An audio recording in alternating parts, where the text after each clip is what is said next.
एक तीतर की 5 बातें यदि गांठ में बांध ली तो कभी पाप नहीं लगेगा।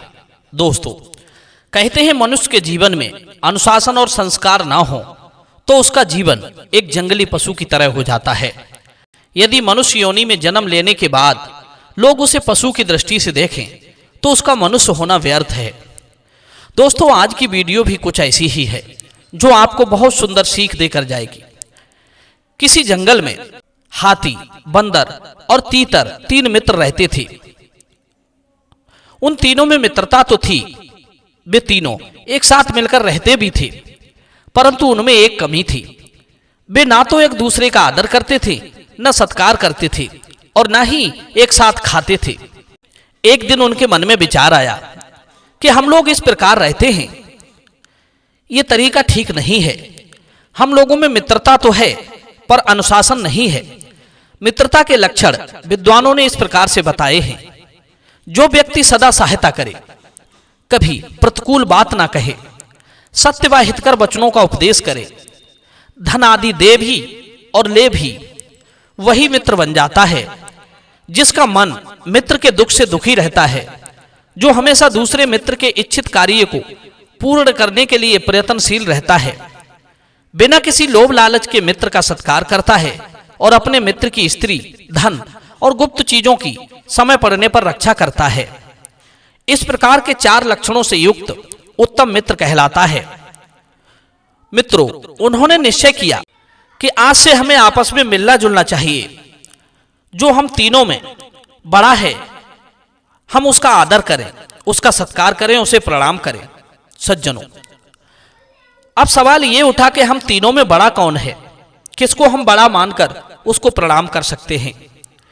इस बात का फैसला करने के लिए वे एक बरगद के वृक्ष के नीचे बैठ गए। तभी बंदर और तीतर ने हाथी से पूछा, हे भाई, तुम इस बरगद के वृक्ष को कब से जानते हो? हाथी कहने लगा, मित्र, जब मैं एक शिशु था, छोटा था, तब यह बट वृक्ष भी छोटा था। उस समय ये एक छोटा सा पौधा हुआ करता था। तब मैं इस वृक्ष को लांग कर निकल जाता था। उसके बाद बंदर से पूछा कि भाई, अब तुम भी बताओ कि तुम इस वृक्ष को कब से जानते हो?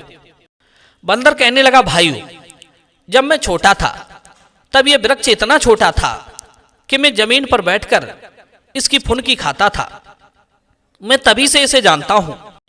अब बंदर और हाथी के जवाब देने के बाद तीतर की बारी आई। तीतर कहने लगा, मित्रों, जानते हो मैं इस वृक्ष को कब से जानता हूं? तो उन्होंने पूछा, हाँ हाँ बताइए, कब से जानते हो? तो तीतर बोला, मित्रों, यहां से काफी दूर पर एक बहुत बड़ा सा बरगद का वृक्ष था। एक दिन मैं उस बरगद का फल खा आया और इस स्थान पर आकर मैंने बीट कर दी। उसी में से यह बट वृक्ष उत्पन्न हो गया। इसीलिए मैं इसे तब से जानता हूं जब यह पैदा भी नहीं हुआ था।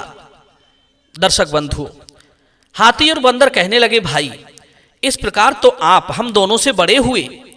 चलो, अब तो इस बात का निर्णय हो ही गया कि हम दोनों से बड़े आप हो, इसलिए आज से हम दोनों आपका सत्कार करेंगे, आपको प्रणाम करेंगे और आपके बताए हुए रास्ते पर चलेंगे।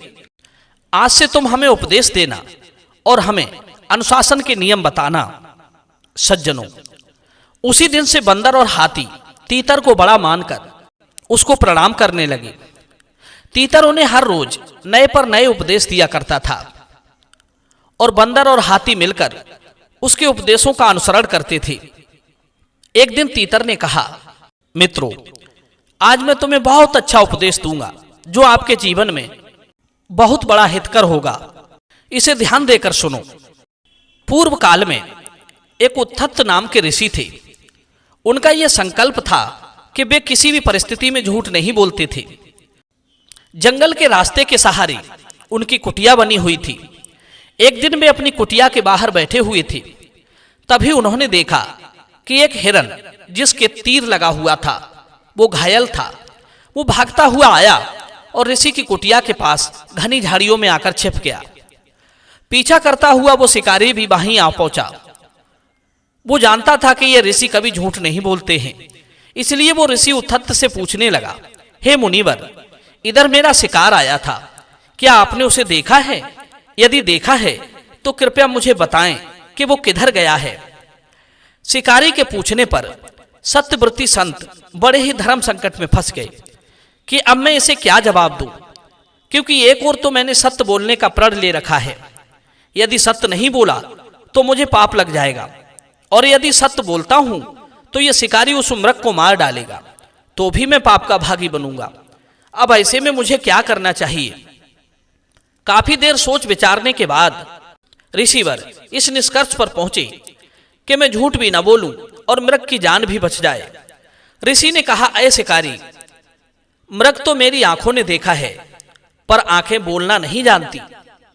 पर मेरी वाणी बोल सकती है, पर वाणी ने मृग को नहीं देखा। ऋषि की बात सुनकर शिकारी हक्का बक्का रह गया। सोचने लगा, ऋषि ने झूठ भी नहीं बोला और मृग को भी बचा लिया। निराश होकर के शिकारी अपने घर लौट गया। कहते हैं मित्रों, अभय दान से बड़ा कोई दान नहीं होता। अगर कभी धर्म संकट में फंस जाओ तो बीच का रास्ता निकालना चाहिए। दोस्तों, जीव हिंसा से बड़ा कोई पाप नहीं है। जो जीवों की रक्षा करता है, परमात्मा उससे सदैव प्रसन्न रहता है। तीतर कहने लगा, हे मित्रों, विद्वानों ने 8 प्रकार के धर्म के मार्ग बताए हैं। यज्ञ, अध्ययन, दान, तप, सत्य, क्षमा, दया और अलोभ। इनमें से पहले 4 का उपयोग लोग पाखंड के लिए भी कर सकते हैं। पाखंड कहते हैं प्रतिष्ठा के लिए झूठा आडंबर, परंतु अंतिम 4 सत्य, क्षमा, दया, अलोभ, ये तो जो महात्मा होते हैं उनमें ही हो सकते हैं। दूसरी बात, जिस सभा में बड़े बूढ़े ना हो वो सभा नहीं होती। जो धर्म की बात ना कहे वो बूढ़े नहीं हैं। जिसमें सत्य ना हो वो धर्म नहीं है, और जो कपट से पूर्ण हो वो सत्य नहीं है। तीसरी बात, ऐसे 5 प्रकार के लोग शीघ्र ही महान कष्ट को प्राप्त होते हैं। नंबर 1, गुणों में दोष देखने वाला। नंबर 2, दिल दुखाने वाला। नंबर 3, निर्दयी पुरुष। नंबर 4, शत्रुता करने वाला। नंबर 5, पाप का आचरण करने वाला। और जिनकी दृष्टि दोष देखने वाली नहीं है, जिसकी बुद्धि एकदम शुद्ध है, जो हमेशा शुभ कर्मों का अनुष्ठान करता है, ऐसे व्यक्ति का हर जगह सम्मान होता है। ऐसा व्यक्ति महान सुख की प्राप्ति करता है। तीतर बोला, सुनो, अब मैं तुम्हें चौथी बात बताता हूं। मनुष्य को चाहिए कि वो दिन भर इतना तो कर ले कि उसकी रात सुख से बीत जाए, और साल के 8 महीने में इतना कर ले कि वर्षा के 4 महीने सुख से बिता सके। अपनी जिंदगी की पहली अवस्था में वो इतना तो कमा ले कि बुढ़ापे में सुख से रह सके, और पूरे जीवन में वो इतना तो कर ले जिससे मरने के बाद उसे अच्छी गति मिल सके। दोस्तों, कहते हैं, या वत् सुहस्तो हयम देहो या वान्य मृत्युश्चा दूरता तावदा आत्महितम कुर्यात् प्राणांते किम करिष्यति। जब तक हमारा शरीर स्वस्थ है और जब तक मृत्यु हमसे दूर है, उससे पहले ही अपनी आत्मा का हित का कार्य कर लेना चाहिए। प्राणांते किम करिष्यति, मरने के बाद फिर क्या कर पाओगे। दोस्तों, और अंत में तीतर ने 5वीं बात बताई। तीतर कहने लगा, हे भाइयों, 5वीं बात बहुत ही महत्वपूर्ण है, जिसे हमें गांठ में बांधकर रख लेना चाहिए। आपस में फूट रखने वाले लोग अच्छे बिछौने से सजे पलंग पर भी सो जाएं तो भी वे कभी सुख की नींद नहीं ले पाते। जो आपस में भेदभाव रखते हैं वे कभी धर्म का आचरण नहीं करते, और ना ही उन्हें सुख मिलता है, और ना ही उन्हें गौरव की प्राप्ति होती है, और ना ही उन्हें शांति की वार्ता भी सुहाती है। हित की बात भी कही जाए तो उन्हें अच्छी नहीं लगती। ऐसे लोगों की विनाश के सिवाय कोई गति नहीं होती। अगर ये 5 बातें आपने अपने जीवन में उतार ली तो विश्वास मानिए आपकी जिंदगी बदल जाएगी।